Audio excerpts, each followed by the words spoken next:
नरेंद्र मोदी पनौती।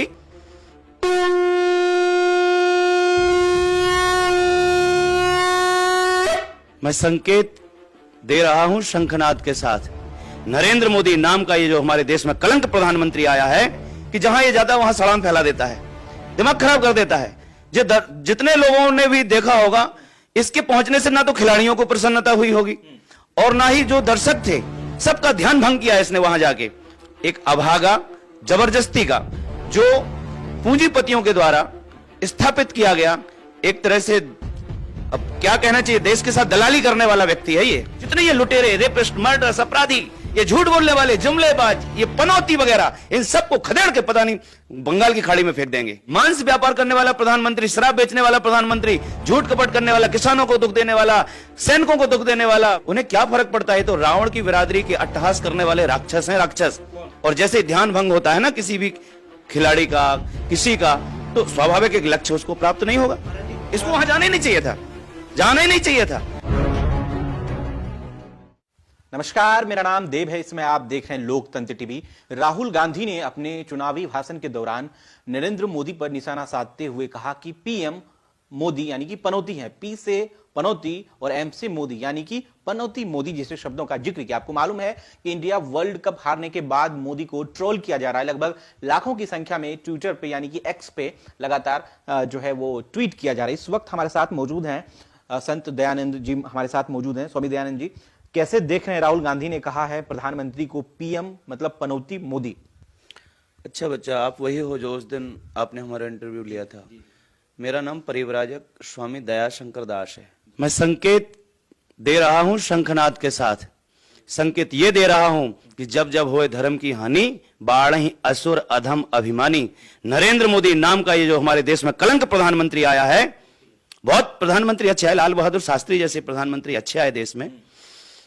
नरेंद्र मोदी, कान खोल के सुन लो भाई, अपने तेल डाल लो कानों में। ये शंख की ध्वनि तुम्हारे कान के पर्दों के अंदर जानी चाहिए।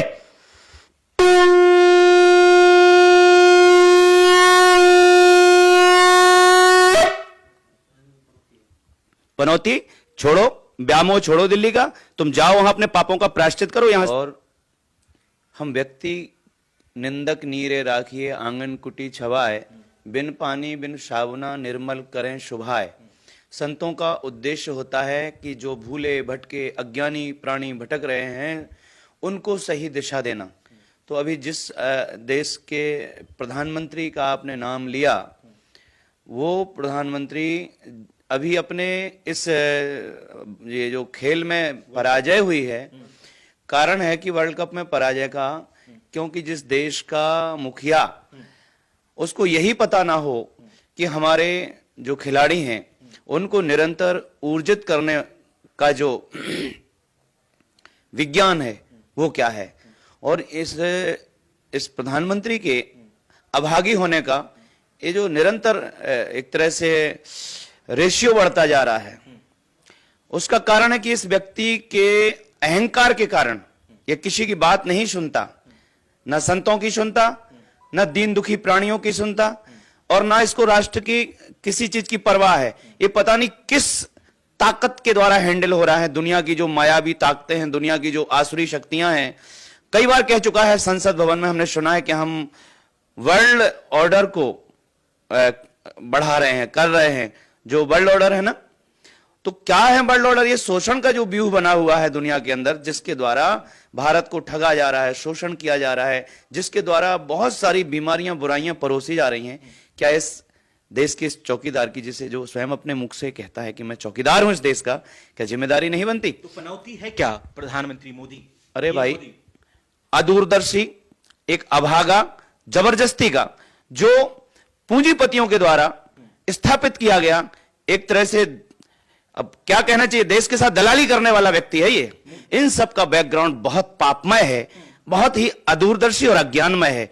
इसलिए हम निवेदन करना चाहते हैं देश के उन समस्त दूरदर्शी अपने लोकतंत्र के दर्शकों से, जो दूरदर्शी विचारधारा के होते हैं, कि भैया इस देश को कुशल नेतृत्व के लिए अब इस देश में जो पीड़ा, जिनकी आह, कहते हैं कि मोटी आह गरीब की कभी वृथा ना जाए, मरी चाम की श्वास से लौह भस्म है जाए।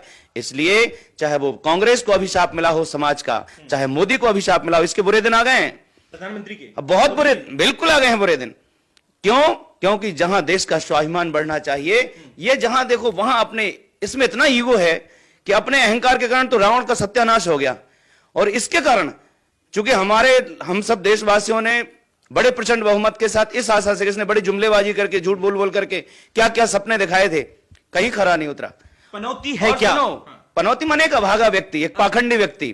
कौन? मोदी? हाँ जी बिल्कुल, झूठ बोलता है तो हम तो उसको पाखंडी कहते हैं, क्योंकि नास्ति ज्ञान समम चक्षु, नास्ति सत्य समम तपः, नास्ति राग समम दुखम, नास्ति त्याग समम सुखम।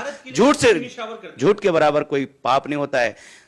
सब कुछ निशावर छोड़ दिया है। हाँ, तो जिसने अपना वजूद छोड़ दिया हो, जिसने अपनी मानवीयता छोड़ दी हो, जिसने अपना सत्य को, धर्म को, न्याय को, सब कुछ छोड़ दिया हो, ऐसे अभागी व्यक्ति को हम अपनी जबान पे लाना नहीं चाहते हैं। वर्ल्ड कप कह रहे हैं कि जैसे ही प्रधानमंत्री पहुंचे और विकेट ही नहीं गिरा, ये आरोप लग रहा है और इससे लोग प्रभावित हो रहे हैं। महाराज जी, भाई सच है लोगों का कहना कि इस जहां ईश्वर की कृपा वहां होती, जब मैं था तब हरि नहीं, और जब हरि है मैं ना है। इस आदमी के अंदर इतना अहंकार है कि जहां ये जाता है वहां सड़ान फैला देता है, दिमाग खराब कर देता है। जितने लोगों ने भी देखा होगा, इसके पहुंचने से ना तो खिलाड़ियों को प्रसन्नता हुई होगी और ना ही जो दर्शक थे सबका ध्यान भंग किया इसने वहां जाके। और जैसे ध्यान भंग होता है ना किसी भी खिलाड़ी का, किसी का, तो स्वाभाविक एक लक्ष्य उसको प्राप्त नहीं होगा। इसको वहां जाना ही नहीं चाहिए था, जाना ही नहीं चाहिए था। और इस देश में निरीह प्राणियों की जो हत्या हो रही है, ये जितना अपने आप को बड़ा महात्मा सिद्ध करता है, हम इससे पूछना चाहते हैं प्रधानमंत्री से कि महात्मा की परिभाषा है, क्या बात है? प्राणी मात्र का हितैषी। और इस देश में जब से प्रधानमंत्री बना, कांग्रेस ने तो पाप किया ही है, वो तो अक्षम्य है, लेकिन ये प्रधानमंत्री बना, इस देश की जनता को भी हम निवेदन करना चाहते हैं, दर्शकों सुनो कान खोल के। मेरी दृष्टि में दो ही प्रकार के लोग हैं समाज के अंदर, चाहे वो राज हो या समाज हो। एक वह लोग हैं जो दूरदर्शी विचारधारा के हैं, विवेक संपन्न हैं, और एक वो लोग हैं जो निहित स्वार्थसाधी हैं, अदूरदर्शी हैं, अज्ञानी हैं। पूरा वर्ल्ड कप जब हार रहा था इंडिया, तो पूरा देश रो रहा था, खिलाड़ी रो रहे थे, लेकिन प्रधानमंत्री की एक वीडियो वायरल हुई है जिसमें प्रधानमंत्री और अमित शाह हंस रहे थे। नॉनसेंस, कोई असर ही नहीं है इनका, ना कोई देश है, ना देश का कोई स्वाभिमान है, ना देश है ना देश का कोई स्वाभिमान है भैया। इसलिए उन्हें क्या फर्क पड़ता है? तो रावण की बिरादरी की अट्टहास करने वाले राक्षस हैं, राक्षस। यही जिनका नाम ले रहे हो। अरे निरीह प्राणियों की हत्या करके, स्लॉटिंग करके, हत्याशालाएं चला करके, स्लॉटर हाउस चला करके इतना भयंकर मांस का व्यापार हो रहा है भारत से। उन प्राणियों की आह, उनका श्राप इन्हीं के माथे लगेगा। इन्हीं प्रधानमंत्री, गृह मंत्री जिनका नाम ले रहे हो, अमित शाह है, नरेंद्र मोदी, XYZ और जो भी हैं, जितने भी राज्यों में हत्याएं हो रही हैं प्राणियों की, निरीह प्राणियों की। मैंने कुछ समय पहले एक पक्षी का वीडियो देखा था, उस पक्षी ने चोट खाई किसी के द्वारा और वो गिरा किसी किसान के घर आंगन में। उस किसान ने, उस व्यक्ति ने उसका ट्रीटमेंट कर दिया। वो मूक प्राणी उसका फ्रेंड बन गया, उसका मित्र बन गया, उसकी संवेदना ने उसको इतना क्लोज कर दिया कि उसका पारिवारिक बन गया, उसका आत्मीय बन गया। प्राणियों के वर्चस्व से, प्राणियों के अस्तित्व से, माने वनस्पति जगत और जीव जगत के साथ जो हमारा मानवीय व्यवहार होना चाहिए, जो राज सत्ताओं के द्वारा जिस प्रकार से समाज में सदाचार पूर्ण प्रबंधन होना चाहिए मानव चरित्र के लिए, वो खत्म है। मांस व्यापार करने वाला प्रधानमंत्री, शराब बेचने वाला प्रधानमंत्री, झूठ कपट करने वाला, किसानों को दुख देने वाला, सैनिकों को दुख देने वाला, बेटियों का अपमान हो रहा है, इतना भयंकर हो रहा है नॉर्थ ईस्ट में कि देखा नहीं जाता है भाई। हम तो स्वयं अपने हृदय से कहते हैं, हम ईश्वर से प्रार्थना करते हैं कि हे परमात्मा, यदि आप हमारी प्रार्थना सुनते हैं तो इस देश की जितने भी पीड़ित, जितने भी शोषित, वंचित प्राणी हैं, उनका सारा का सारा जो आह का प्रताप है वो इन पापियों के माथे लगे। ये जो झूठ बोलने वाले लोग हैं, जो देश को ठगने वाले लोग हैं। नरेंद्र मोदी स्टेडियम में वर्ल्ड कप खेला गया था। कोई ऐसा व्यक्ति जो खुद प्रधानमंत्री, उसी के नाम से स्टेडियम है, नरेंद्र मोदी स्टेडियम। ये तो भैया जीते जी, इसमें इतनी महत्वाकांक्षा है। वो सरदार पटेल के नाम का स्टेडियम था और इस आदमी ने अपना नाम ठोक दिया वहां पे। माने इस आदमी को शर्म नहीं आती है कि उन महापुरुषों ने कितना बलिदान किया, कितना त्याग किया, उनको हटा के, उनको मिटा के ये अपने आप को स्थापित करना चाहता है। किसको चाहते हैं? कौन है जो देश को ढंग से चला? मेरे से सही में पूछो तो 3 समारत देश को, सती संत और सूर, और 3 बिगारत देश को, कपटी कायर कूर। इन झूठे कपटी लोगों को तो हम कतई पसंद नहीं करेंगे। हम अपने देश भर के 150 करोड़ लोगों से आह्वान करेंगे कि इस देश में एक प्रमाणित चरित्र है जो सरहद पर रहता है, जिसका बैकग्राउंड ईमानदारी का है, तपस्वी किसान का बेटा है। ऐसा सिपाही, देश का रक्षक, न्यायवादी, योद्धा यदि इस देश की पंचायत से पार्लियामेंट तक ये देश एक बार आशीर्वाद देके पहुंचाए तो जितने ये लुटेरे, रेपिस्ट, मर्डरर्स, अपराधी, ये झूठ बोलने वाले, जुमलेबाज, ये पनौती वगैरह, इन सबको खदेड़ के पता नहीं बंगाल की खाड़ी में फेंक देंगे। भारत माता की जय।